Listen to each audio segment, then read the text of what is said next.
All right, all right. We are up and happening here, it looks like.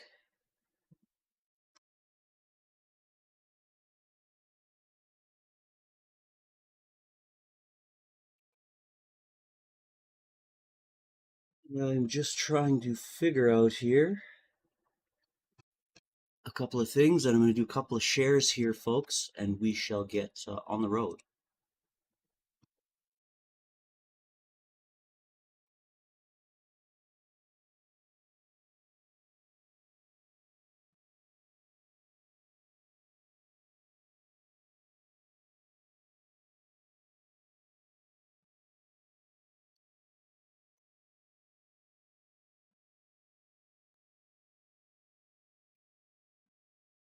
Just a couple of minutes here, fam. Appreciate you joining me tonight. Hope your evening, your day has been a good one for sure. Here in Western Canada, we're starting to get some much nicer weather. Super exciting stuff. Up into, almost 20 degrees Celsius. Tomorrow's supposed to be over 20, I think I heard. So pretty exciting stuff there. Summer's a coming. Summer's a coming.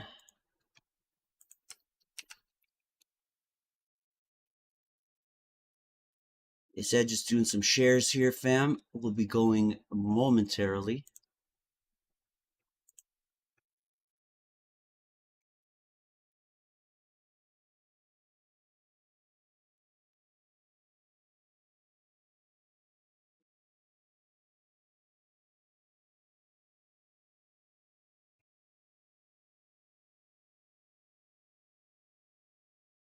Hit me up in the comments. Let me know how you're doing, where you're at, what things are like in your world.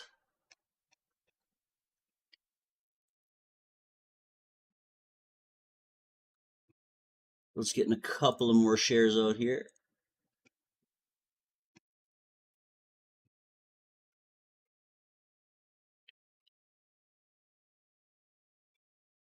And once I'm done these shares, you'll see I've got a new intro little thing happening. Edited up my intro segment.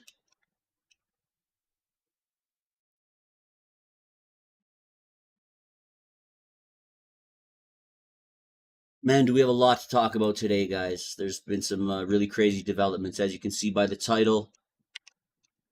Ripple tried to buy out Circle. We're going to talk about that. We'll talk about some of course, some hacks and scams as usual. We always got to get into that, keep people aware.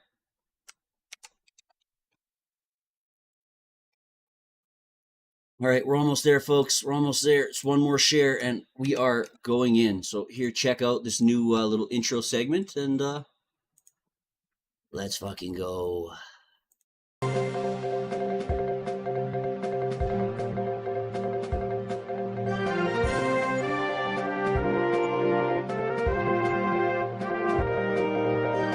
You are watching Chaos Crypto News, the crypto news that you need to know.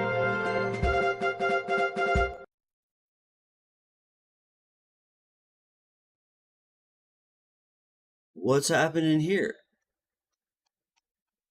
Oh, well, folks, there's going to be 1 second here while I fail. There we go. All right, now we got to get... Where's my character? I just checked all this stuff just a moment ago. Oh, this is what's happening. Gotcha. I see. All right. We are good. Hope you all are doing great tonight. Super excited to have you. Thank you for being with me. We are jumping in here. And I want to remind you all, this is not financial advice, of course, as per usual. Also, folks, definitely head over to Deck Screener and hit the rockets for Qzilla, XRPT, Moon, and XRP Apes, of course, because these are definitely the solid projects that we're backing and we are involved with and are partnered with us. So if you haven't checked them out, you're definitely going to want to. Payments to Genesis Series NFT holders are going out today for Quantzilla. And we are in the midst of completing the triple token airdrop to Quantzilla holders of XRP Apes, Moon, and XRPT tokens. So check your wallets. We still have a little bit more to do, but we are getting through those. We are doing them manually to ensure fairness, and there's nothing else, weird going on there. The tokens that we're airdropping are all part of the innovative and secure meme-safe escrow which essentially locks up a significant portion of the tokens, ensuring long-term stability. And we're also applying for a Ripple grant to further development further the development and expansion of the services that we're offering. So if you haven't jumped in yet, head over to www.quanzilla.online, join our Telegram community. You can link to XRPT and apes and everything else through there. You can also get paid to raid on both our projects if you're not familiar with it. You can even win an XR player NFT. So make sure you head over to our Telegram. You can again find the links www.quanzilla.online. Check out my YouTube for more crypto games content, some scam investigations, XDC and Cardano deep dives, interviews, more news segments, and a whole lot more. You can find me at KhaosDubz. There's also a bunch of links in the description on my YouTube that you might like. There's a cold wallet there. There's a backup thing you might check out. You're going to like them. Trust me, guys. Also, make sure you like, subscribe, share, and follow wherever you're watching. Starting today off real quick, I want to remind you all, as I've been in the last few videos here, this video right here by the Great Crypto Escape is a must watch. I've pinned it onto my X page there or whatever. Cubic creator is Satoshi Nakamoto. Sergey Ivancheglo. Guys, this is who Satoshi is. This guy has receipts. I've never seen such a deep dive that actually shows who he is with almost certainty. Definitely check it out. It's being suppressed. There's only 4,500 views. It's a 2-part series. Don't miss it. First things we got to talk about today here, folks, and it's not awesome, I'll tell you that much. But Bitcoin-friendly Polyev loses seat as Carney's Liberals win the 2025 election. This whole election has been such a mess. If you're not familiar with Canadian politics, it's a lot different than the States. And essentially what happens here is Carney, a few months ago, was put into the seat of Liberal leader when Trudeau stepped down because Trudeau's a fucking clown. Well, it's just this. He was advising Trudeau for the last while, over the last 5 years, as an economic advisor, I guess. And he's essentially made our country fucked and shitty. And so now he's our new prime minister because people were scared of Orange Bad Man, apparently. It's ridiculous. People can't think for themselves. They can't do any research. And it's really causing our country to struggle. There's talk of Alberta separating now, which is crazy. Alberta, Saskatchewan, maybe BC. Who knows what's going to happen here. But a lot of people are not happy. Canada is in big trouble, folks. That being said, let's get into these couple of articles regarding the election here, because it does tie into crypto. Crypto was a non-issue in the Canadian elections this year, contrasting with its influence in recent U.S. races. Now, that's kind of not totally accurate, I should say, and we'll talk about why here in a moment. But Bitcoin-friendly conservative leader Pierre Poilievre will no longer be a member of parliament after losing his seat in an election which saw Mark Carney's Liberal Party secure enough seats to form at least a minority government. Now, what that means is, without a majority, they have to essentially work with another party in government. And in this case, it could be the NDP again. It could be the Bloc Québécois, who are really poisonous for the West as it is. But the reason that Poilievre lost his seat in his riding is actually bullshit, right? This is, in my opinion, election fraud and manipulation. So he had a riding for 20 years that he was in that seat of, and all of a sudden, a few months ago, just before this election, which everyone knew was coming, apparently the government moved not only his riding, but this other riding, which was, mostly liberal. So it's a red riding rather than a blue riding, essentially. They moved that and bundled it in with his, and it's about 1.5 times the size of the riding that he's been in for 20 years. So that's why he lost his seat, is because, there was manipulation behind the scenes. Now all of a sudden his riding has fucking, all these liberals in it that weren't there before. So it would make sense that, a larger amount of people being added to a group to outweigh the people who are already voting conservative would skew the votes. Something smells fishy, right? There's some bullshit afoot here.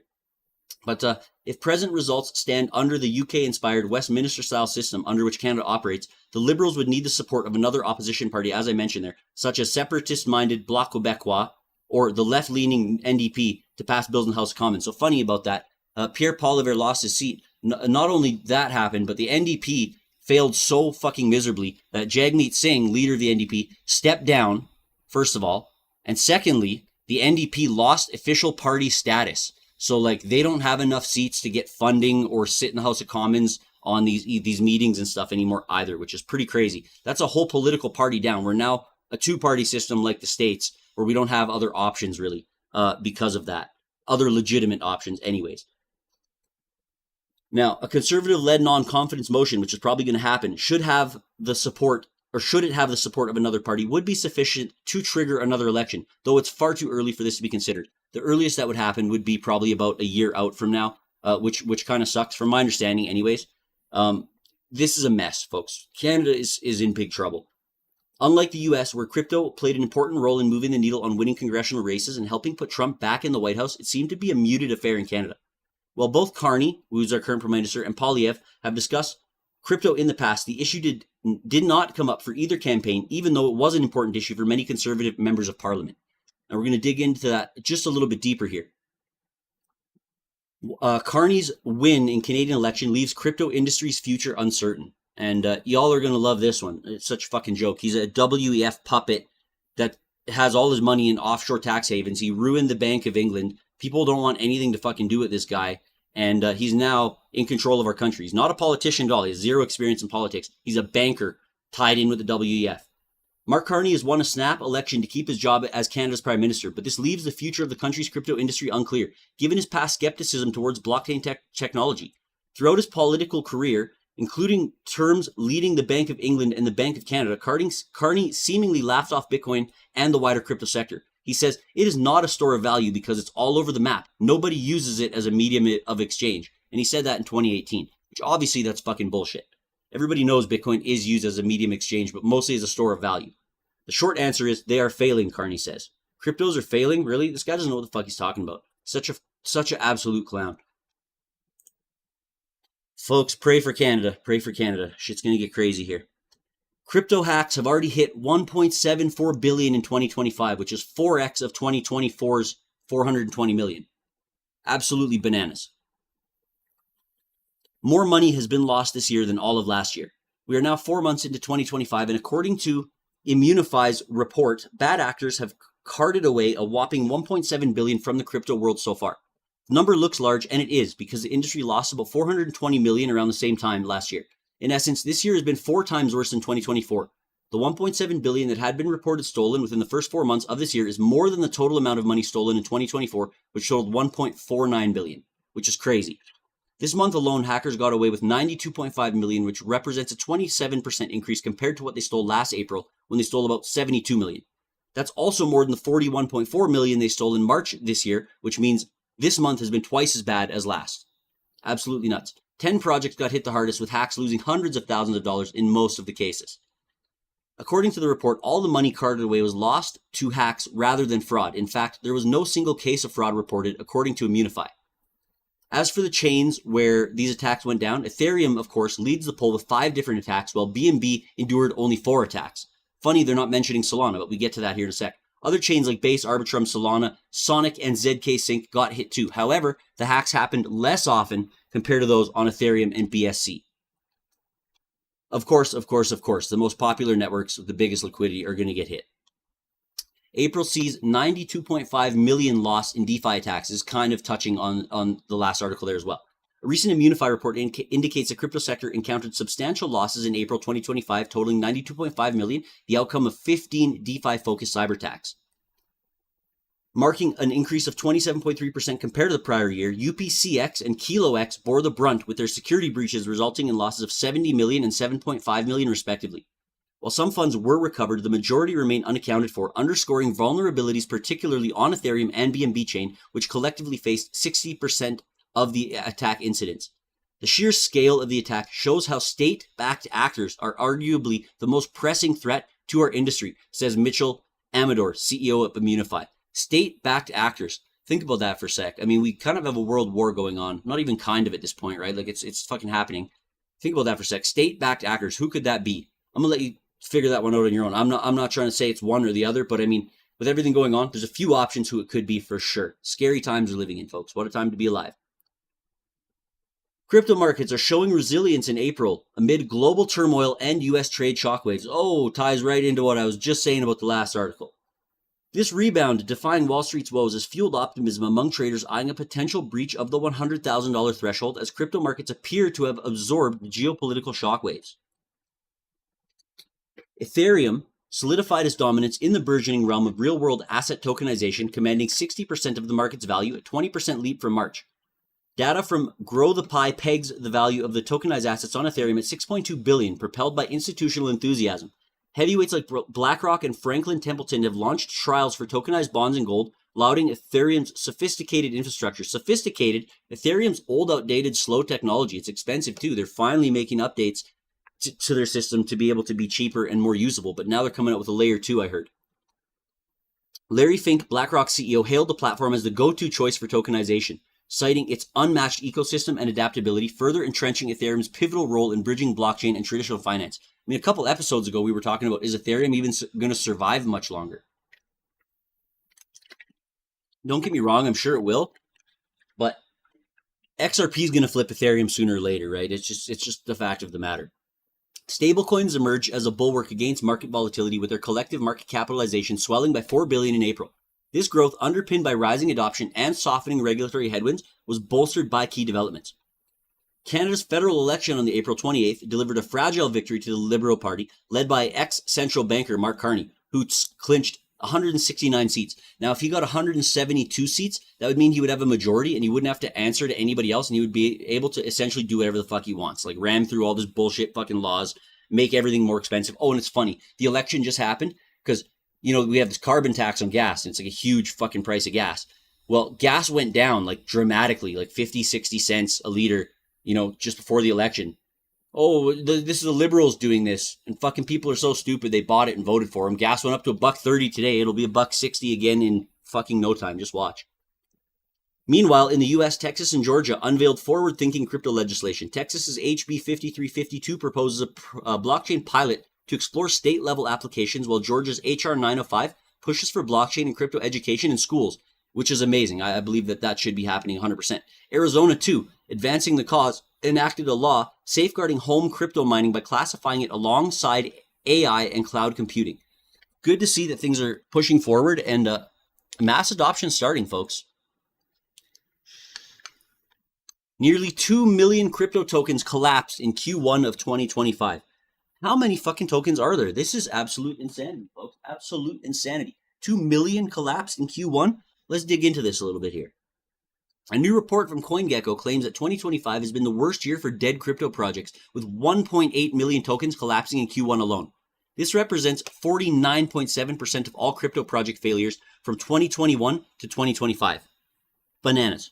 Why are so many tokens dying? Well, we kind of touched on this in some previous episodes as well, but this is just the state of the market right now, folks. Crypto industry is no stranger to failures. For example, a few years ago, NFTs were all the rage, but more than 95% of those assets are dead. There's a reason for that. The NFT thing, in a lot of people's opinions, including my own, are some type of money laundering, right? You can charge an exorbitant amount for these and easily launder money by, you know, your friend getting involved and so on and so forth.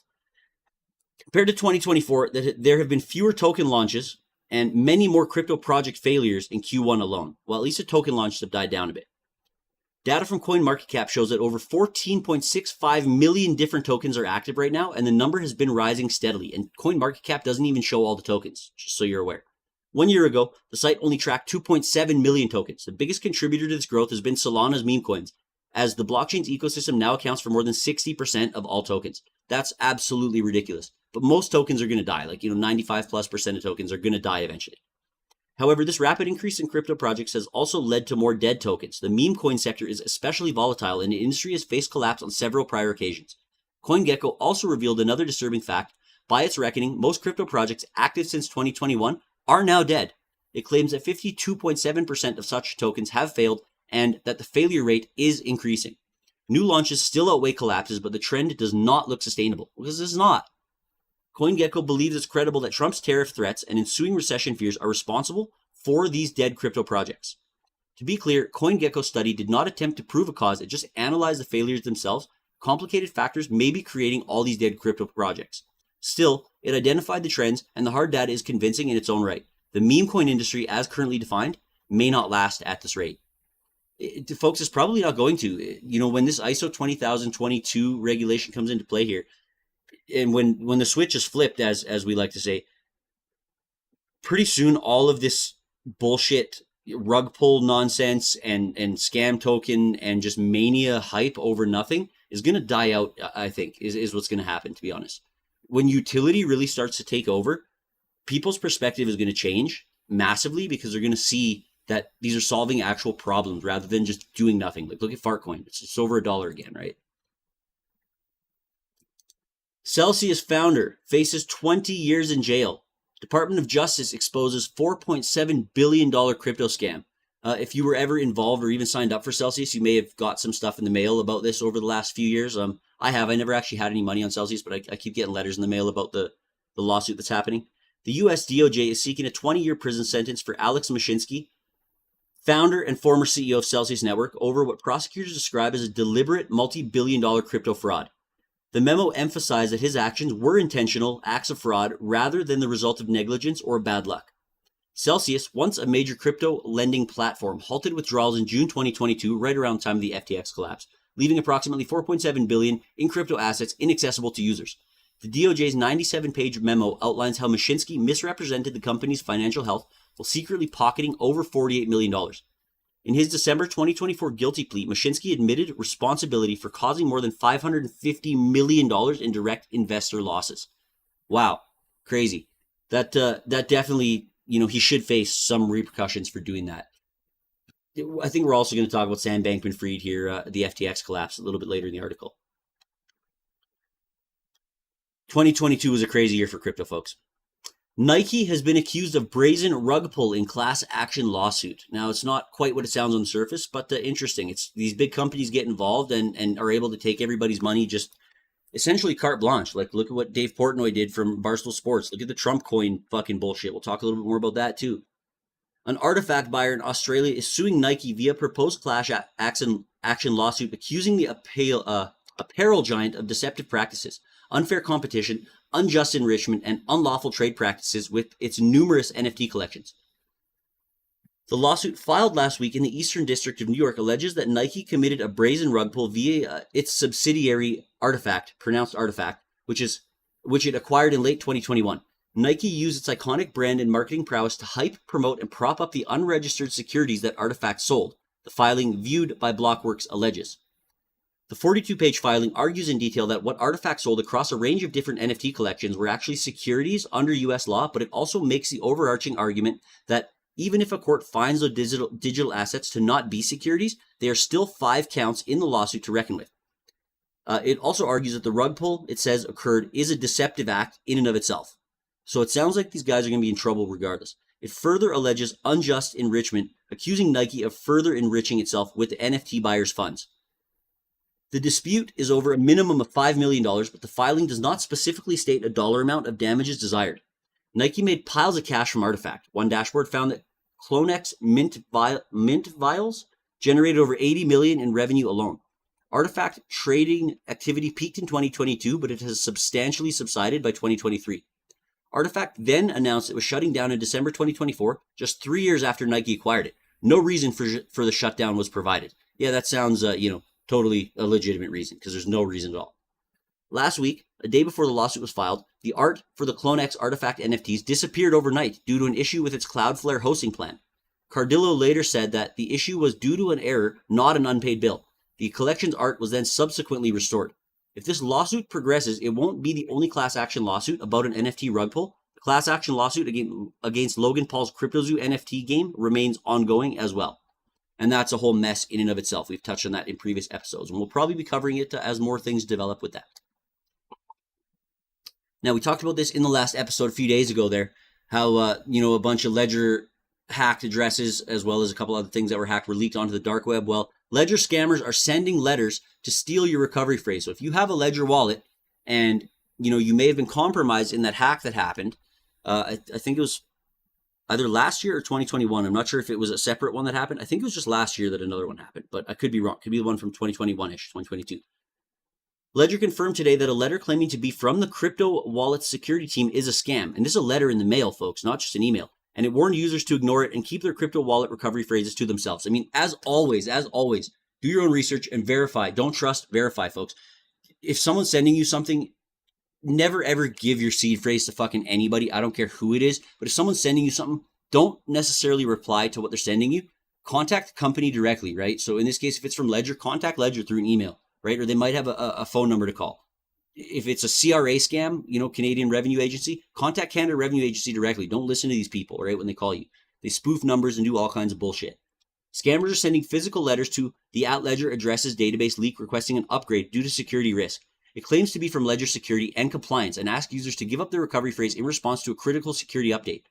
Failure to comply to this mandatory validation process may result in restricted access to your wallet and funds, scam document reads. Folks, this is also happening on Facebook. I just got a notification that apparently one of my Facebook pages is going to be removed because I haven't given them my personal information or some shit. And it's like, you know what? That page isn't even monetized or anything. So it's like, I'm not stupid. I'm not giving you my information. I'm not clicking your suspicious link, so on and so forth. Always be extra vigilant and extra aware, folks. Also, you know, Ledger is not a safe wallet, folks. Just so you're aware, there's been a whole bunch of controversy regarding Ledger wallets. I know they're popular. Everyone tries to use them and stuff. You can just dig into that on your own time if you want to check it out. But I have a link in the YouTube description of all my videos, folks. And it's for a better wallet. It's called Keystone. And it's hella better than a Ledger in every way. Head over to my YouTube and check it out at KhaosDubz if you're interested in getting a better wallet. In response to the post, Ledger warned scammers impersonating Ledger and Ledger representatives are unfortunately common. It reminded users always remember, Ledger will never call, DM, or ask for your 24-word recovery phrase. If someone does, it's a scam 100% of the time. Stay cautious and keep your crypto safe. This isn't the first physical scam Ledger has seen. In 2021, after suffering a leak a year earlier, Ledger users began receiving Ledger devices in the mail that were tampered with and designed to install malware upon use. So I guess this was related to a more recent attack, which I think was last year, if I'm not mistaken. This letter appears to utilize the same Ledger leak and has likely taken advantage of the stolen emails and addresses of 270,000 Ledger users that were published online. Ledger has also suffered from supply chain attacks and phishing campaigns over the years. However, as Canfield noted, Ledger might need to update their warning to include letters alongside DMs and calls. This was a physical letter in the mail that this person got, folks. Don't fall for the shit at all. See, they got an actual letter, and it looks all branded from Ledger and blah, blah, blah. Nobody's ever going to ask you for your seed phrase from a cold wallet, ever. Period, bar none, unless they're trying to rob you. Loop scale hacker in talks to return stolen crypto. Now, I didn't actually hear about this hack going down at the time, but this will give us enough details to flesh out what happened here. It didn't save my highlighting, which kind of sucks, but the hacker behind the $5.8 million recent loop scale exploit is in talks to return the stolen funds in exchange for a bounty, the Solana-based protocol said. He pilfered 5.7 million USDC and 1,200 Solana from two of Loopscale's yield vaults on April 26, prompting the finance protocol to temporarily pause its lending markets, obviously. The following day, the hacker sent a message on the Etherscan blockchain scanner indicating a willingness to return the exploited funds in exchange for a bounty. We are agreeable to collaborating with you to reach a white hat agreement. However, we would like to negotiate the bounty percentage. Our expectation is 20%, the hacker said. To demonstrate our commitment to a cooperative approach, we will immediately return the $5,000 wrapped SOL funds following the transmission of this message. Negotiations are ongoing for the remaining funds, according to the public messaging exchange on Etherscan. We're not going to talk too much about how they did it or whatever. It's not really important. But what's important is he is doing the good thing and being a white hat, but he wants 20%. Most times they're only offering 10%, but he might be able to go negotiate a 20%. Depends how much was lost, I guess, really. But anyways, let's move on here. We got a lot to talk about still in today's episode.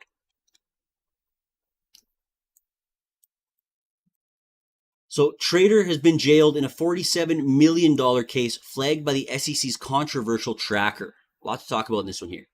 An Oregon retiree who conspired with a Nuveen LLC trader to profit from a confidential market orders was sentenced Monday to 1 year in prison, closing a $47 million insider trading case. Alan Williams admitted last year they used insider tips from Loris Bilimek to place thousands of timely stock bets. The sheer scope of illegal trades made a sentence without jail time impossible. Bilimek, 54, pleaded guilty in 2023 and received a sentence of 5 years and 10 months in May. From 2018 through 2023, he shared details of Nuveen's planned buys and sells with Williams, allowing the retiree to mirror positions before the firm's own trades moved prices. Investigators said Williams executed 1,697 intraday stock trades. The SEC found that Williams enjoyed a 97% win rate during the 5-year stretch, odds of less than 1 in a trillion if achieved by chance. Crazy, folks. It's definitely can be a casino when you're ill-informed or playing with fire, such as in, leverage trading type of stuff like that, or memes, even in a lot of cases, right? Let's move on. Bonk price gains 60% in a week as Solana meme coins make a comeback. Here we go again. Meme coin mania, folks. Oh, none of my highlighting saves here either. Let's see what we have to talk about here. Bonk is the second largest Solana-based meme coin by market. It's on track to continue the recovery. Bonk's trading volume's up 98% in the last 24 hours, which is huge. Bonk's rally over the last 7 days mirrors the bullish price movements across the broader crypto markets, including the meme coin sector. Most meme coins have posted double-digit gains over the last week. Doge and Shiba Inu are leading, of course. Official Trump meme coin has recorded 73% weekly gains. That's pretty crazy there. What else do we want to talk about here? 7.96 billion in meme coin trading volume was recorded in the past 7 days alone, which is an 85% weekly change. And the resurgence is driven by investors once again embracing risk on assets like meme coins. Time to get some meme coin mania happening, folks. You got to look differently at the market than, the majority of people, right? You got to buy the red days. You got to buy the fear in the streets. And you got to sell when it's mania, when everyone's like, it's going to go higher. It's going to 1 million, blah, blah. That's when you got to sell, right? You got to start to think differently and operate differently within these markets. Now, touching on the meme coins, Melania token team quietly dumps millions while prices struggle. So, it's this consistent pattern of these people with a lot of money who just keep ripping off, your average retail traders. And it's disgusting because there's really nothing in place to allow or to stop this. They're just allowed to continue doing this over and over and over. And it keeps happening, folks. It's kind of fucked. The team behind the Melania meme coin appears to be steadily offloading their holdings, selling over 1.5 million worth of tokens across the past 3 days. Blockchain data shows that the team sold $630,000 on April 26, followed by another $930,000 2 days later, suggesting a deliberate strategy rather than a one-time exit. According to crypto analytics platform Look On Chain, the pattern hints at a dollar cost averaging approach. Despite all the selling pressure, Melania has managed a modest rebound, gaining 21% over the past week. However, it still trades 96% below its peak price of $13.70. I mean, the president being involved with these coins is, in my opinion, playing with fire as well. It's kind of a conflict of interest. We're going to talk a little bit more about this as the episode goes on here today. 2 key dates for XRP. We're going to get some XRP news here, folks. Super exciting stuff here. And we're going to tie a few of these articles all together here a little bit. So check this out. May 1st and June 9th are the 2 key dates. And here's why. And this article doesn't actually really tell you why, but there's some other things we're going to talk about that kind of point to why this could be accurate. Well, several financial firms are racing to launch an XRP ETF. The biggest name in the room, BlackRock, is staying quiet. Their silence may be more strategic than it seems. Well, an expert's conversation with a BlackRock insider revealed 2 dates to watch, May 1st and June 9th. The reason behind these dates remains under wraps, but there's growing speculation that something major could be brewing.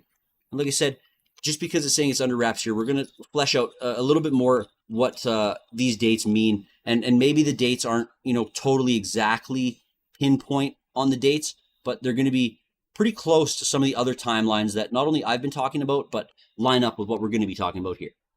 BlackRock's hesitation isn't because they dislike XRP, according to industry whispers. It's all about timing and leverage. By staying out of the current rush for XRP ETFs, BlackRock avoids the risk of rejection from the SEC. If others get denied, they escape the headlines. If approval comes later, they can jump in, well prepared and with full force. It is a good point. Some analysts suggest this is also a negotiation tactic. Behind the scenes, BlackRock could be pressuring Ripple, the company behind XRP, to strengthen its partnerships, improve institutional demand, and build strong custody solutions. That way, when BlackRock finally enters the game, they're stepping into a market that's ready for prime time. If the SEC officially declares XRP a non-security, which this whole XRP lawsuit is a total bullshit anyways, it could be a game changer. Liquidity would surge, institutions could jump in without fear, and demand for an XRP ETF could skyrocket. And if that moment comes, BlackRock would be perfectly positioned to enter with a trusted product, perhaps even dominating the space. Now, these last 3 paragraphs kind of end in basically the same thought process, but it is what it is, right? I mean, it's driving home a pretty good point here. And it does make sense why BlackRock's being quiet about that kind of stuff. XRP traders predict new all-time highs as ETF approval odds rise to 85%. Pretty exciting stuff, folks. Canada might see an XRP ETF before the States, even the way things are looking, which is kind of crazy. But we've been talking for months about, why into May, into June is going to be the next big cycle for crypto in general. And it's going to cool off a little bit through summer before it goes for one final blow off top. And this is because it's mirroring the 2017 pattern, folks. XRP traders predict a new all-time high, like I was saying. So the ETF approval odds have risen to 85%. And it didn't save my highlighting here either. I'm not sure why. That's 3 articles today. It's never happened with 3 in one go. But anyways, a strengthening market structure and investors' growing hope for spot XRP ETF approval in the US might suggest that the altcoin might revisit its April peak at 236 in the short term. Let's see here. I don't talk too much about the technicals here. The RSI is above the midline. That's a good thing. Several analysts remain optimistic about the altcoin stability to rebound to new all-time highs. There's an ongoing correction as part of a popular Elliott wave pattern, which will eventually see XRP continue to climb to the top. Another fellow trader said XRP is heading to $19.27 based on a breakout from a falling wedge pattern. And this is what we want to get into a little bit more here. So Bloomberg senior ETF analyst said that the 5 spot XRP ETFs, including Grayscale, 21 shares, WisdomTree, Bitwise, Canary, and Franklin Templeton, have an 85% chance of approval after the change in leadership at the US SEC. This is a significant improvement from the prediction over 2 months ago that set the chance of an XRP approval in 2025 at only 65%. And I think we're going to see that rise, and I absolutely think we're going to see an ETF happen this year for XRP. But like I said, Canada may even do it first. Hard to say. Similarly, the betting odds for an XRP ETF approval by December 31st now stand at 80% on Polymarket. Over the past week, and Polymarket's almost always right, which is kind of crazy. Over the past week, probability of approval has swung 17% in favor to the bullish masses, which was around 63% in April, on April 23rd, actually. I think that's about it for this one, so let's move on here. Tether could lose its number 3 crypto spot to XRP, and here's why. XRP is going to flip Tether, and it's going to flip Ethereum, and it's likely to flip Bitcoin one day. Maybe not right away, but we're going to see it flip Tether, and we're going to see it flip Ethereum, I'd say sooner than later. With its market cap now at 133 billion, just shy of Tether's 148 billion, XRP could soon reclaim a spot among the top 3 cryptocurrencies. But unlike USDT, whose growth hinges on increased issuance, XRP's rise is being fueled by real price appreciation. There's something different about its current setup, and if you've been watching closely, the signs are hard to ignore. Here's what makes this potential flip so interesting. USDT is a stablecoin. Its value doesn't change, and its market cap grows slowly only when more tokens are issued. In short, it expands by minting. XRP's story, completely different. It's gaining ground the hard way, I should say, through price appreciation. In the last week alone, XRP jumped 8.82%, while Bitcoin and Ethereum moved far less in comparison. For the first time in months, XRP is trading above its 50, 100, and 200-day EMAs, a sign of serious bullish momentum, and it's happening right after XRP broke out of a long-standing descending channel. We've been saying this for a while. Into May, into June, it's going to fucking pop off again. We're going to have a huge blow off top. Why this flip actually matters. So let's take a step back. XRP overtaking Tether is not just a numbers game, but it's actually very symbolic. After years of regulatory hurdles and market uncertainty, XRP is once again being recognized for its real-world utility, fast, cost-effective cross-border payments, and not just its legal drama with the SEC. Folks, the SEC court case has absolutely stifled XRP. XRP's always been in the top 10 despite all of this nonsense anyways. Don't listen to the FUD. XRP's about to run the new financial system of the world. With 58.4 billion tokens in circulation, XRP is climbing through genuine demand, not supply tricked. That alone sets it apart in market flooded with hype. So while Bitcoin consolidates around 95K and Ethereum plays it safe near about $1,800, it's moving up. XRP is moving up, I should say. And if the current market mood stays even slightly risk on, that number 3 spot may have a new owner very soon. Let me know what you think in the comments. You think XRP is going to flip Ethereum? You think it's going to flip Tether? I do. And I think it's going to happen soon. Now, XRP short bets hit a 1-month high as recession fears loom. It's really hard to know who to believe or what to believe, folks, because, we're hearing here that XRP is poised for a rally, but now apparently everyone's shorting XRP. I think a lot of these shorts are going to get stopped out big time. The ratio of long and short XRP futures positions has reached a 1-month low of 0.8622. In other words, XRP shorts are at a 1-month high, with 53.7% of positions opened within the last 24 hours being shorts, not longs, meaning people are expecting the price to go down, folks. So, it could in the short term, but overall, long term, XRP is going up. These smaller market movements don't really mean a lot. It's a lot of distractions, to be honest, folks. Also, when you're in leverage and if you have enough margin, these dips you'll just see it's just dips. XRP is not going down, right? Because if you have enough margin, you're not going to hit your margin calls, right? You're not going to hit your liquidation price. So if it was a true downtrend, your liquidation price ain't going to stand a chance.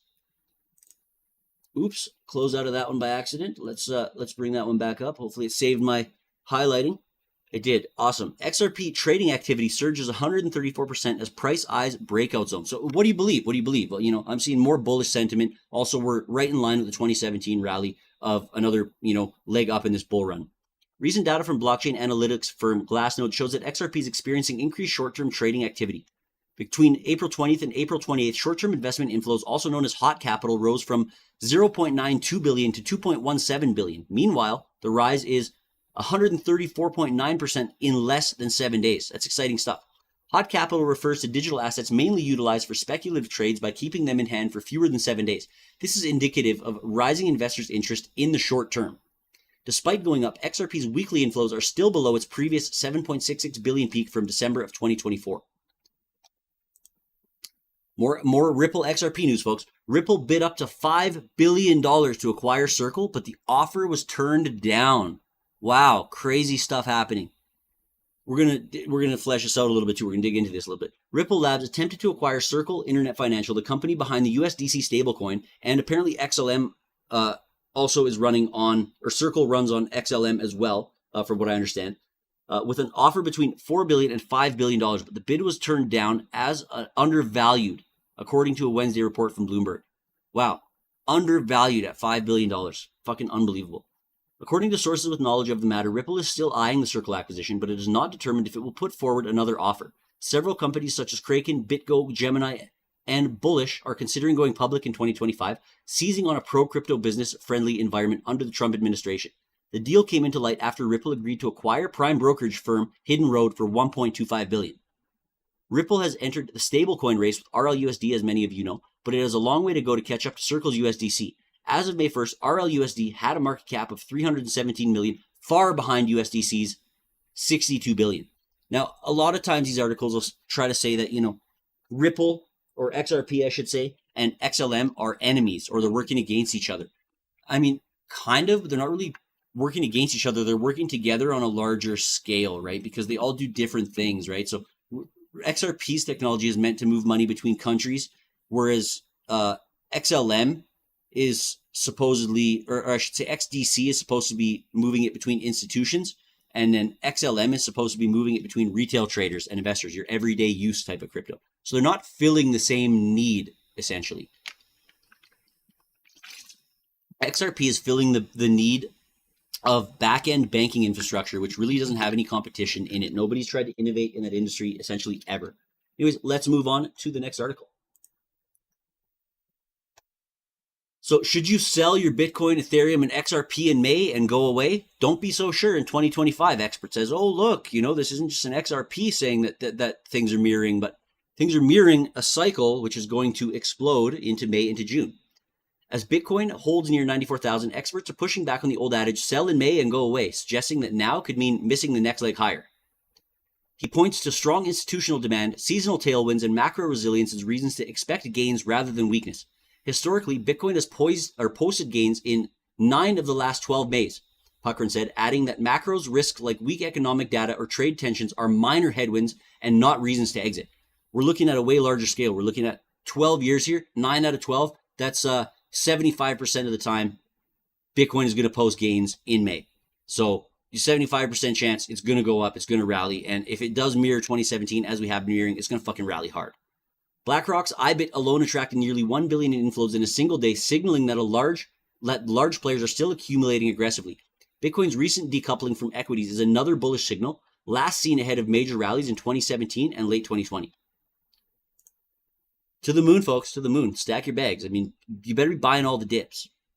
A pundit explains why Ripple's XRP will hit $100 price despite doubts about its market cap. And I've seen a bunch of videos that are explaining this in detail as well lately. I tried to find one, but it was lost in so many videos that I watch every day, folks. But we'll talk about this article here. Market cap is an illusion and price is a distraction. Don't listen to any of this bullshit. As XRP holders eye the elusive $100 milestone, a popular voice in the crypto community has ignited fresh debate by challenging traditional valuation logic. They say XRP can't hit $100 because of market cap. Bro, if you're still using Excel logic to predict the future, you're already late, Squire wrote, noting that the price ceiling is made of cardboard. Notably, Squire's core argument hinged on a fundamental misunderstanding of market cap, which he described as a vanity metric, and he's right. According to him, the concept of market cap is fundamentally misunderstood in the crypto space. Market cap ain't a wall. It's just a price multiplied by supply. It doesn't represent actual money, liquidity, or demand. Like I said, it's just a distraction, folks. It's just an illusion, I should say. Saying XRP can't moon because of market cap is like saying no one can afford a Ferrari because the average salary is low. He argued that market cap is a passive calculation, not a barrier, that fails to account for real-world dynamics like investor behavior, liquidity inflows, and token availability.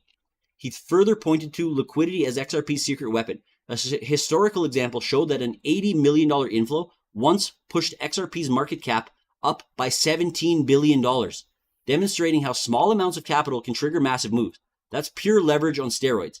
Squire said, emphasizing that less than 5% of XRP's total supply is actively traded, while the rest is locked up or being held by long-term investors. So $80 million can cause an increase in a market cap of $17 billion. You see, it really is an illusion, and price is just a distraction. If you know what you hold, folks, you're looking at long-term gains here, you know, it's the writing's on the wall. I know I keep saying the same thing to beat a dead horse, but I mean, this is, you know, we got to educate people. We got to get people in the know here because there's so much FUD out there about this stuff that just isn't reality. The pundit further highlighted XRP's strong real-world utility potential. XRP isn't a meme coin. It was built to move money across borders, fast, efficient, and super fucking cheap. He wrote, this is infrastructure, not fantasy. According to the pundit, with real-time settlement capabilities and existing partnerships with banks and financial institutions, of which Ripple has lots of them for over 10 years already, XRP already plays a role in global payments. It does, and Bank of America is using 100% Ripple technology, aka XRP, for its back-end transactions. Bank of America, folks, uses Ripple, and this is not a new thing. It's been going on for a while, as far as I understand. Crazy stuff. $8 billion in inflows could push it to $30, $40 easily. They're talking about XRP. Now throw in ETFs, global adoption, and some well-timed FOMO. $100 isn't crazy. It's possible. Folks, XRP was designed to be $10,000 per token, per XRP, right? When you start, doing the math for tokenizing all of the world's assets, which people are saying is between 4 and 6 quadrillion, it's hard to exactly estimate, but we're talking tokenize everything.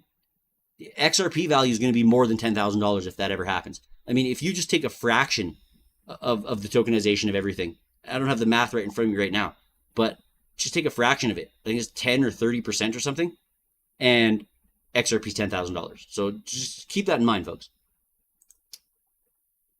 Bitcoin could skyrocket 6x again if history repeats. Well, what have we been hammering home the last few articles here, folks? Well, we're in a bull cycle, and this larger macro on the bull cycle is mimicking 2017. And the last time in 2017 when it happened, the bull run was explosive. Many of you may have not been in crypto that long, right? But the 2021 bull run was nothing compared to 2017 and nothing compared to where we're apparently headed here. And it's looking like that's going to flesh out. A recent chart shared by Sina 21st, CEO at 21st Capital, visualizes a remarkable long-term trend in Bitcoin's price performance. Since its inception in 2009, Bitcoin has experienced a 6x price surge for roughly every 40% increase in its age. This chart plots Bitcoin's price on a logarithmic scale from 2010 to 2025 with key price points highlighted when the asset has aged 40% further. 2011, Bitcoin reaches $1.05, marking one of the earliest price breakouts. 2012, around a 40% age increase. Bitcoin hits $7.10, a 6.7x jump from $1.05. 2013, the next surge pushes Bitcoin to $51, another 6x move. 2014, 2015, a price jumps again to $284, continuing the exponential path. 2017, when the really shit started popping off, and that's really when people started to pay attention. Bitcoin rallies to $1,740, maintaining the same growth factor. 2020, the price hits $10,400, again aligning with the historical pattern. 2025, current Bitcoin sits at approximately $59,000, following yet another 6x rise. Now, it's actually a lot more than that, right? It seems like it's an older article, even though it was released recently, but it's just mentioning when the Bitcoin hits that 40% further in age, right? And comparing it to that. This data implies if the trend continues, we could be on the brink of yet another exponential leap, suggesting long-term holding may be one of the most strategic plays for Bitcoin investors. Now, and that's 100% true. If you look back far enough, anyone who's ever bought Bitcoin and never sold and traded and fucked around a bunch has essentially always been in profit. Like Bitcoin you're always going to win up to a certain point, which we're not going to dig too deep into that today, but Bitcoin's not going to last forever, folks. Here's when the real alt season everyone's been waiting for will kick off. Oh, look, we're just fleshing this out. We're right where we need to be, folks. Everything's positioned where it needs to be. Just keep stacking your bags. Trust the process. The pseudonymous analyst known as Wrecked Capital tells his 545,000 followers on X that the Bitcoin dominance metric may soon enter a downward phase, setting alts up to outperform the flagship crypto asset. Bitcoin dominance currently stands at 64.7%. Traders use Bitcoin dominance to track if the altcoins are outperforming Bitcoin, as the metric calculates how much of the crypto market cap belongs to Bitcoin versus everything else. If history repeats, the real alt season everybody's waiting for would begin once Bitcoin dominance rejects close to or directly from 71%, which is this red line here, as you can see on the chart. The analyst also said that Bitcoin dominance is likely reclaiming 64% as support on the monthly chart, resembling a similar pattern that occurred in 2019, should have been right here, folks. See? So it's 2017 run turned into this. When the metric surged to hit 71% before entering a downtrend. Something to pay attention to. When this hits a downtrend, altcoins fucking explode, right? This is the end of, you can see here, it's not even chartable on this picture of the chart. This is the end of the 2017 rally when everything was absolutely bananas, folks, bananas. If you weren't part of it, it was absolutely once in a lifetime experience. Maybe not, right? We might see something crazier happening here, but I mean, it was just absolute mania that came down here. When Bitcoin dominance starts to rise again, altcoins drop. When it drops again, right?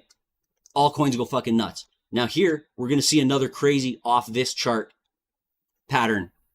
This is happening, folks. The writing is on the wall. Wrecked Capital says Bitcoin may be on the verge of entering another price discovery phase after the lengthy consolidation period. Wow, wow, wow, wow, wow. Exciting times, folks. I can't wait. That's all I can say. Really, just, don't make the same mistake as everybody else, right? Think differently. Sell when it's green, buy when it's red. Don't buy the green candles. Coinbase adds Sam Altman's eye-scanning crypto project WorldCoin, WLD ticker, to listing roadmap. We talked about WorldCoin in a couple of the past episodes there. Pretty interesting stuff. But what does this mean if it's being added to Coinbase's roadmap? Well, being added to the roadmap doesn't guarantee a future listing, but it announces the potential for it to be listed in order to promote transparency and prevent possible insider trading.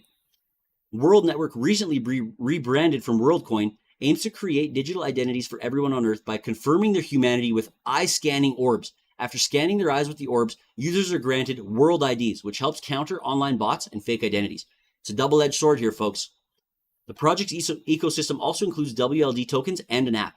Last year, regulators in Spain ordered the project to stop collecting data after receiving numerous complaints from customers that its data gathering process was invasive. So people are aware that, this is kind of a two-edged sword. How much privacy do you want to give up in the name of, ease of use or convenience, essentially, I guess, is the best way to put it. World Network said it conducted a study of 21,000 Spanish users and found that nearly 90% of them support it coming back to Spain. Importantly, 81% of respondents stated that they feel safe using WorldCoin. 15% were unsure. But if you didn't see, me cover this in the past episodes, folks, WorldCoin, it's not allowed in the States. It's not allowed in the USA for some reason right now. So keep that in mind. Why? I'm not 100% sure, but it's WorldCoin. It's supposed to be for the whole world, but all these other countries using it. The States doesn't want it. Is it because the States is trying to possibly, protect its citizens from the overreaching privacy? That could be. Or is it also, possibly the States is just, not trying to be forefront on this kind of technology? That's the possibility as well. It's hard to say. Does the government really ever have its citizens' best interest in mind? Yeah, I'm kind of doubtful on that. Now, if you've ever used some of the AI generator apps, you understand that there's different models, right? There's Flux, there's Schnell, there's Stable Diffusion, so on and so forth. If you ever use them, I'm sure you recognize some of those words I'm saying. Well, there's a whole nother layer of using that stuff where you can use your own models, right? And using your own models through like an interface like Comfy UI, there's a couple other ones as well. Civet AI is the main website where you download all those kind of models, and it's completely uncensored, right? You go on there and you just turn off the PG-13 ratings and turn it all onto XXXX censors or whatever. You're going to see all kinds of kink and porn, and you can generate your own porn and all kinds of, anime and literally make it what you want. If you're into specific lanes of stuff there, BDSM, whatever, I'm not going to get too much into it, but you can really flesh it all out. Well, this is all related to that, and people are pissed off because Civet AI faces our angry users after banning kinky content from its AI art site. And of course, it's all due to money and greed, folks. Civet AI, once considered the wild west of AI-generated art, and go and check it out, Civet AI, CIVIT.ai, folks. This is pretty damn cool. You can see all the stuff that's on there. I'm sure they still probably have some nudie stuff, but once considered the wild west of AI-generated art, and one of the last remaining havens where almost anything goes, triggered a community-wide meltdown after rolling out stringent new content guidelines last week. While the site wasn't explicitly a porn site, it did cater to several NSFW communities, including furries, adult-oriented anime, extreme BDSM, and more.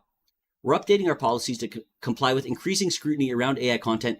New rules ban certain categories of content, including incest, self-harm, diaper, and a number of bodily excretions.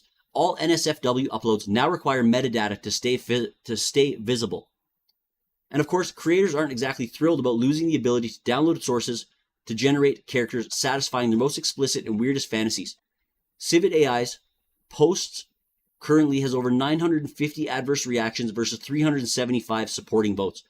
The freedom of speech thing is a real issue here. Like, I'm quite libertarian in that way. Like, I believe people should be able to do what the fuck they want as long as they're not hurting anybody else. For example, the Canadian government has put a limit on Facebook where Facebook is not allowed to let you post any news articles. If you try to post a link to a news article, say like, something about the election or something about a different point of view other than the left that's running our country that has the media in its back fucking pocket, Facebook will not allow you to post it. You have to post screenshots of these articles and shit to get people to wake up. The Canadian government is absolutely tyrannical.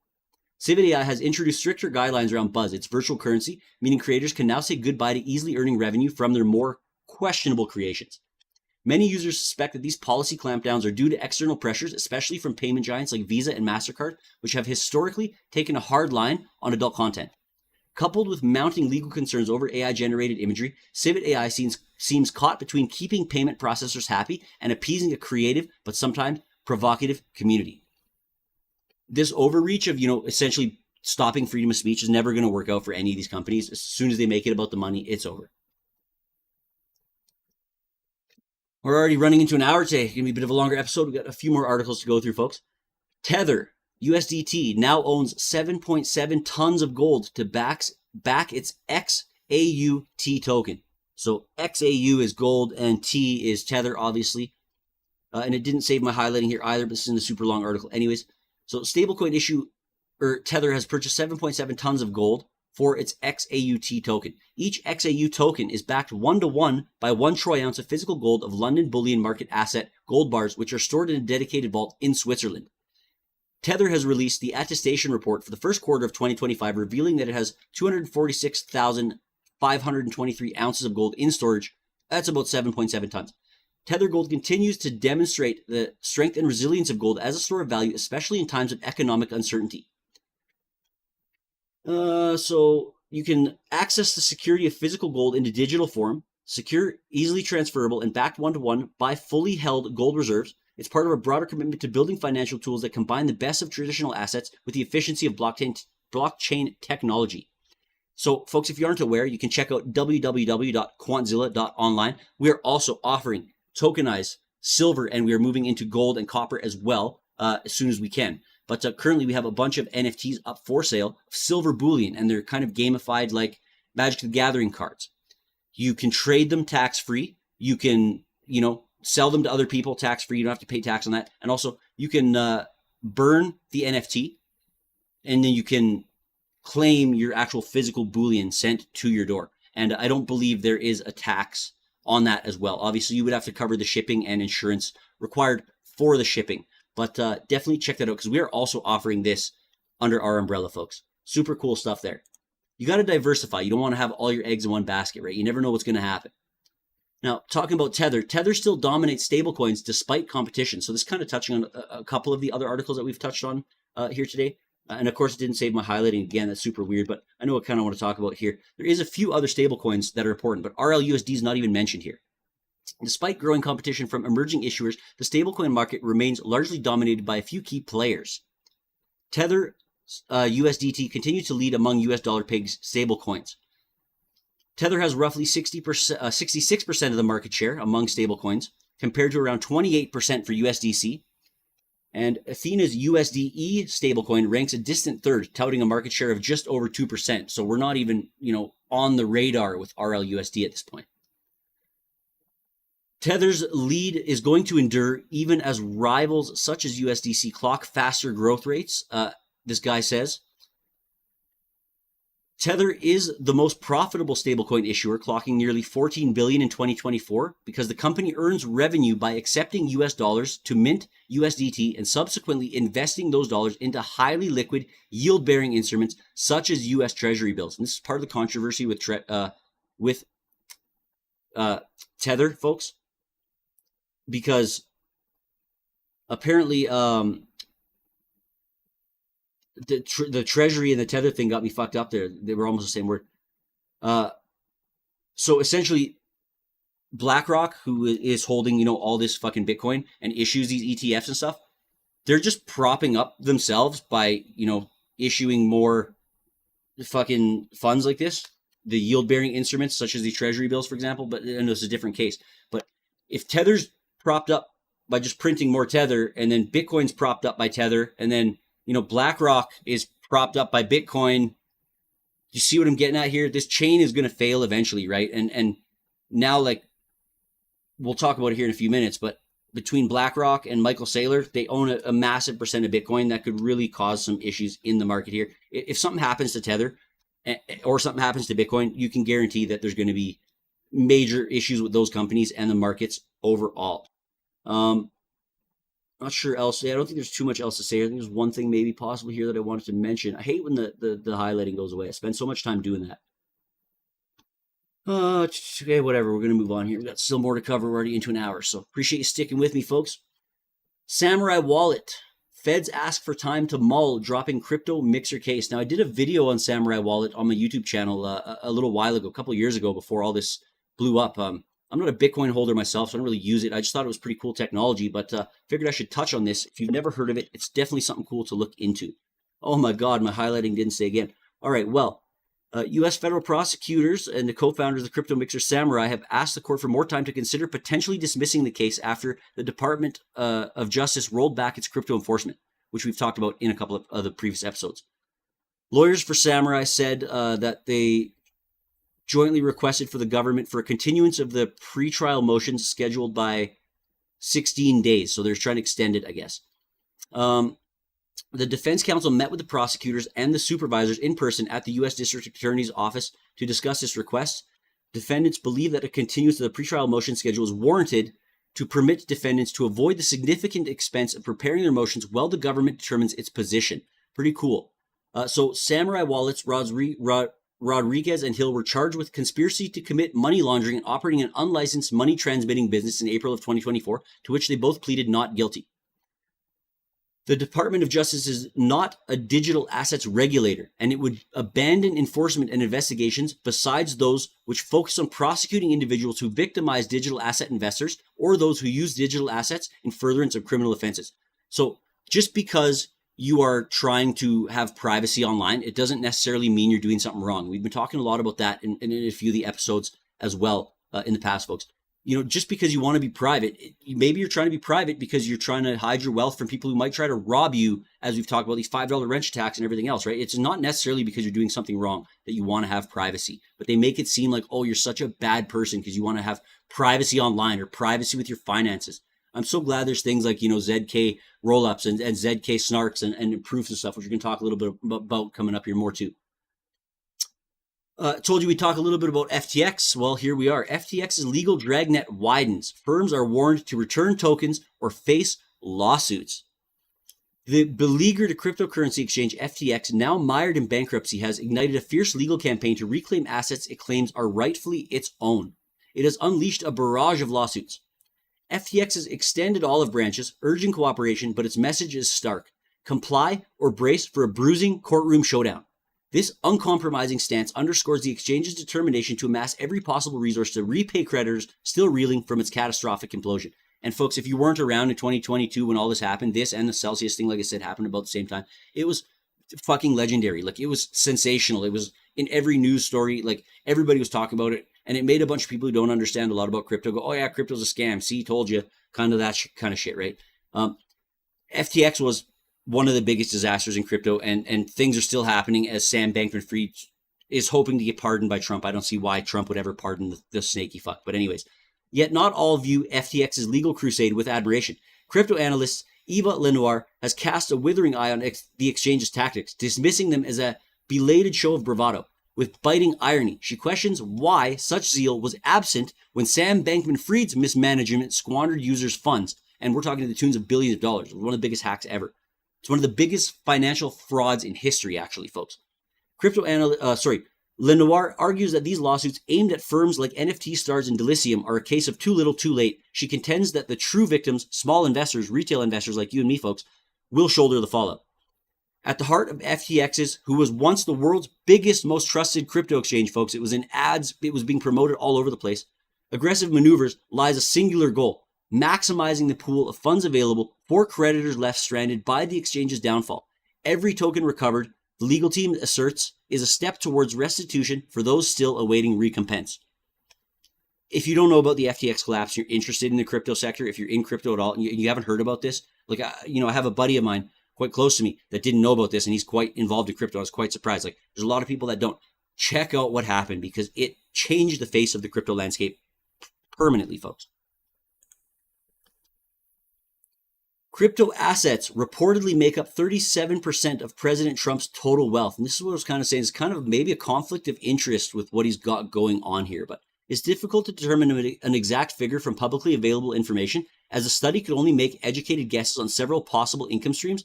This includes trading fees on Trump and World Liberty Financial's two tokens.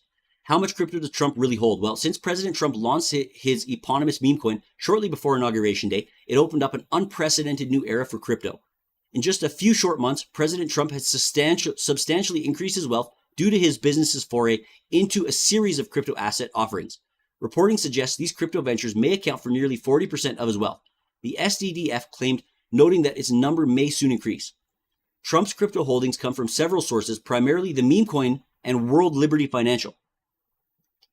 It offers the World Liberty Financial governance token and the USD1 stablecoin, and most of the company's revenue allegedly goes to the Trump family. Not surprising. However, determining his exact wealth is difficult for a few reasons. For one thing, the Trump meme coin's price is constantly fluctuating, and it's unclear how many tokens he actually holds. Moreover, it pointed out that the public has no idea what percentage of Trump trading fees go to the Trump family. The SDDF cites a study claiming that the total transaction fees could reach 100 million in January, but the trail has since gone cold. Similar issues arise when trying to assess World Liberty Financial's. Trump's family unequivocally receives income from the DeFi project, but it's proved difficult to get direct access to any contracts or for anyone to publicly disclose the specific agreements. Well, obviously, he's the president. He's not just going to fucking disclose everything as much as people want him to. Trump is explicitly using his authority to champion crypto reform, yet it's almost undeniable that his family is substantially invested in the sector. His comprehensive war on federal crypto enforcement could also give massive opportunities.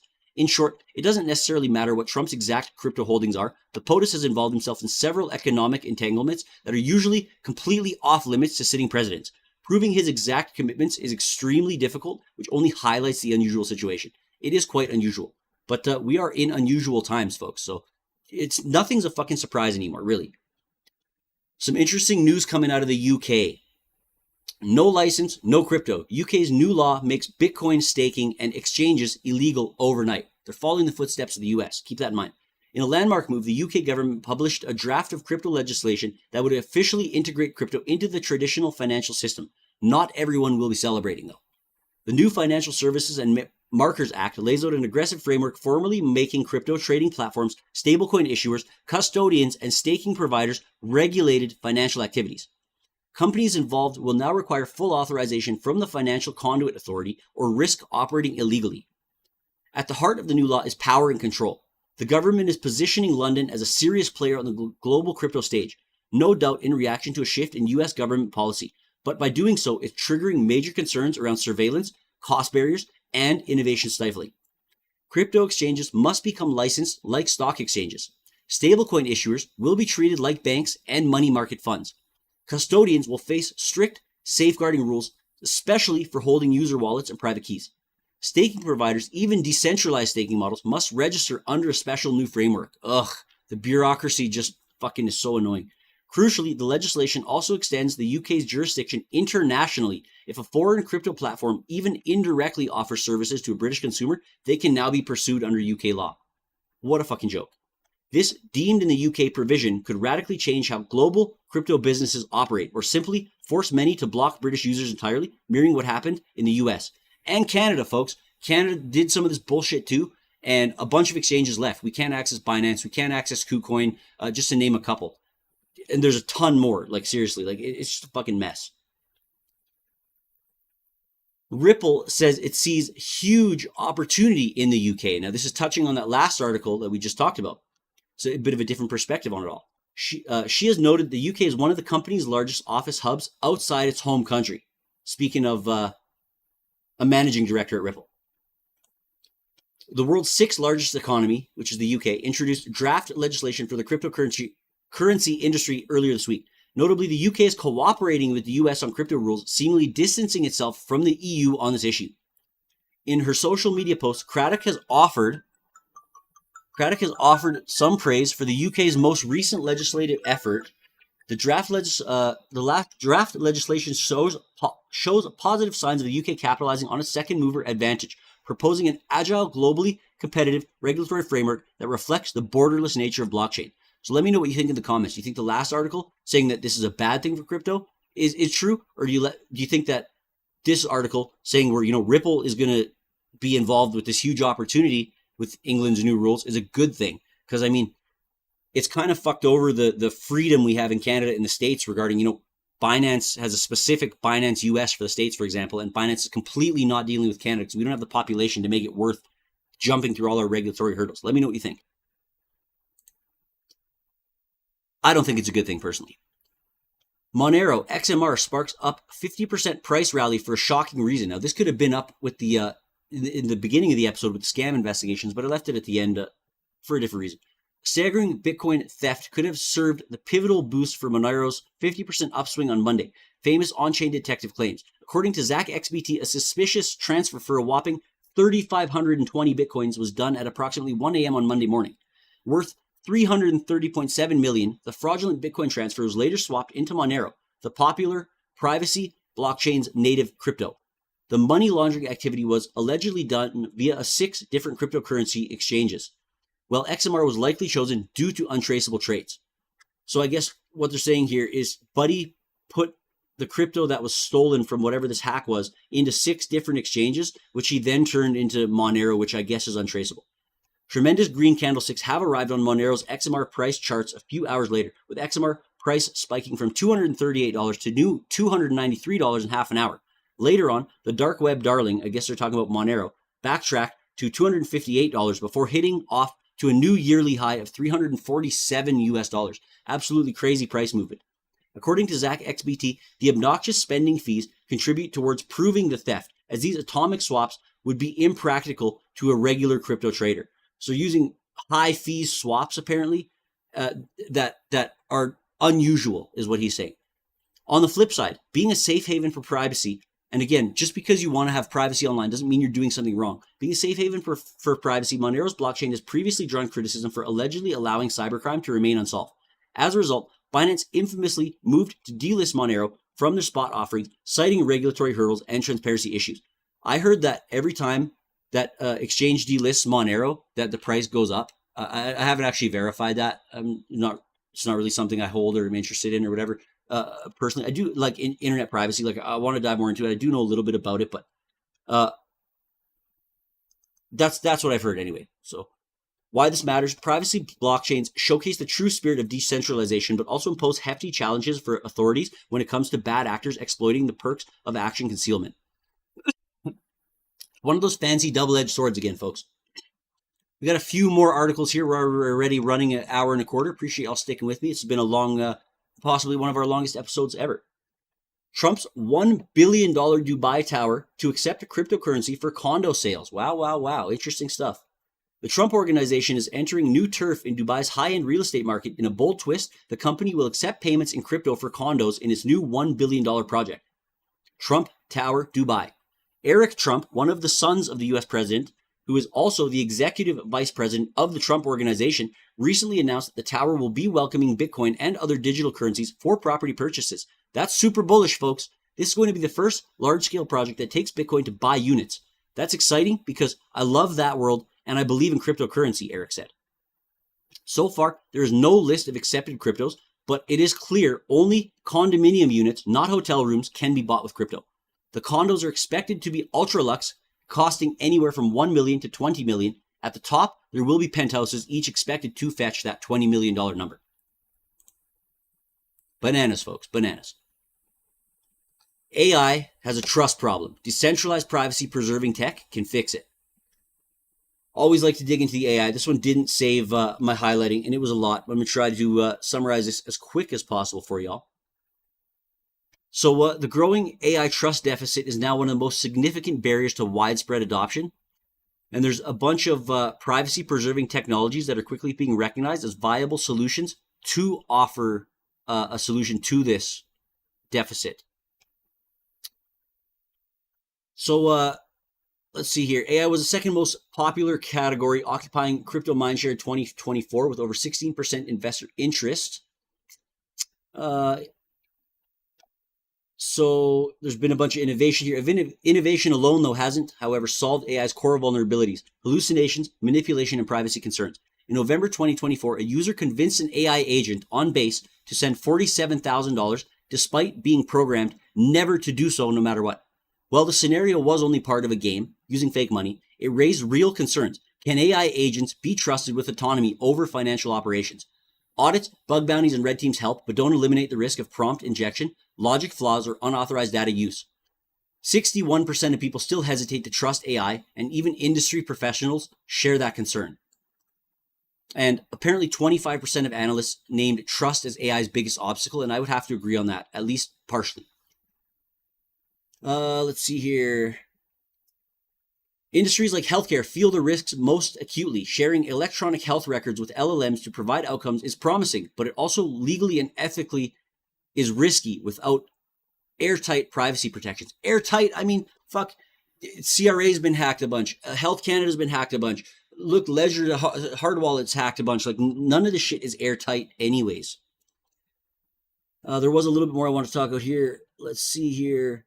So this is where things like cryptographic systems like zero-knowledge proofs, or in this case, zero-knowledge succinct non-interactive arguments of knowledge, which is ZK snarks, these technologies offer a new path, allowing users to verify AI decisions without revealing personal data or the model's inner workings. And if you don't know anything about zero-knowledge proofs, super cool stuff, folks.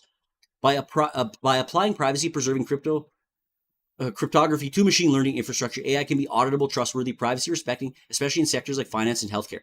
Now, the way that this works is pretty cool because it lets one party prove something that is true without revealing how. For AI, it enables models to be verified for correctness without disclosing their training data, input values, or proprietary logic. In a real-world use case, zero-knowledge proofs allow you, for example, to apply for a university course that is maybe something about say in the future you're trying to go for a cybersecurity or hacking course or something. You don't want necessarily people to know that you're into hacking or whatever. You could prove that you have the necessary prerequisites for that course without giving them your identity. So they don't know who it is, but you can now attend that course. So the third party verifying you doesn't need that data, right? It's like the whole Picoin verification thing. They just gave any of their users the ability to verify people's KYC. So that KYC data could be being used by anybody anywhere in the world. It's a fucking mess. Let's see here. So imagine a decentralized AI lending agent. Instead of reviewing full financial records, yeah, okay. So I think we read through that one already. Okay, it drives me nuts when the highlighting goes away. I guess we'll finish this article with this here. ZK Technology also addresses the black box nature of LLMs. By using dynamic proofs, it's possible to verify AI outputs while shielding both data integrity and model architecture. That's a win for users and companies. One no longer fears data misuse, while the other safeguards its IP.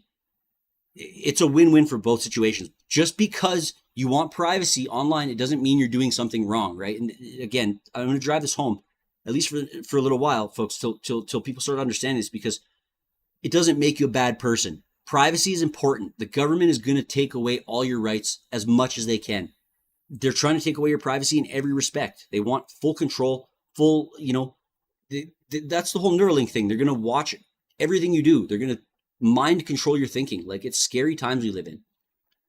I touched on this earlier. BlackRock now holds over 3% of Bitcoin supply through ETF. Scary stuff. Between BlackRock and MicroStrategy, that is a huge percent of Bitcoin supply, folks. BlackRock just reminded everyone who's boss in the Bitcoin ETF space. On April 28th, 2025, its iShares iBitcoin Trust quietly scooped up a massive $970 million worth of Bitcoin in a single day. That is a huge buy, folks. Huge buy. They're accumulating more and more at these prices. That should tell you something. These people are super rich. Do what the rich are doing, at least mimic their strategies. They're still buying. They know Bitcoin's going to go higher. They wouldn't be buying now if they thought it was a top, right? I hope that makes sense to y'all. Final article for tonight before we wrap this one up, folks. We've touched on this article or this situation in the past a little bit. The guy who lost $750 million worth of Bitcoin in a landfill, well, his story is now heading to Hollywood, folks. And he's not from the US, he's from the UK. Story of a Wales man who believes he accidentally threw away $750 million worth of Bitcoin is now poised to get the Hollywood treatment. On Wednesday, a new Los Angeles-based production company, LeBoule, announced that it secured the exclusive rights to tell the story of James Howell, an IT engineer who mined 8,000 Bitcoin back in 2009 when the tokens were effectively worthless and then lost them all. Howell maintains that a former lover threw away the hard drive containing the tokens back in 2013. They're worth nearly $1 billion. For the last several years, Howell has waged an unsuccessful battle to search the Wales landfill where he insists somewhere his digital treasure is still buried. Last month, a British appeals court issued a final ruling ordering him to not sift through the waste site in search of his hard drive. Howells condemned the judgment as a tactic employed by UK elites to sweep the affair under the carpet, he says. And he now plans to buy the landfill when it closes next year. Ultimately, he went with LeBoule in part, he said, because the company is willing to help launch a global media campaign to support my broader objective of acquiring the Docksway landfill. Pretty cool. So he's going to try to, make this into a heartwarming story of, trial and tribulation and success in the end, hopefully. But after all this time, do you really think a hard drive is going to be any good after being in a landfill after all these years? I mean, I know there's guys that repair them and can replace the little tiny modules on, the micro chips and stuff in there, but is it really viable? You might go through all this money, all this time for nothing. How the fuck are you going to find a specific hard drive in the dump too? Like, you find a hard drive, oh, is this it? How do you know it's yours? You're just going to keep digging until you find every hard drive that's there? I'm sure there's a bunch of them. Like, it's a bit of absurdity. At the same time, it is reality. So truth is stranger than fiction, as they like to say, folks. That pretty much wraps up today's episode. I do appreciate y'all tuning in. I want to remind you, head over to Deck Screener, folks. Hit that rocket. Let's go on all 4 of these projects. Qzilla, XRPT Moon, and XRP Apes. Let's go. Everything's been on a fire sale. It looks like we're moving into some price action, though, as we move into May and into June, folks, just as predicted. So it's exciting times.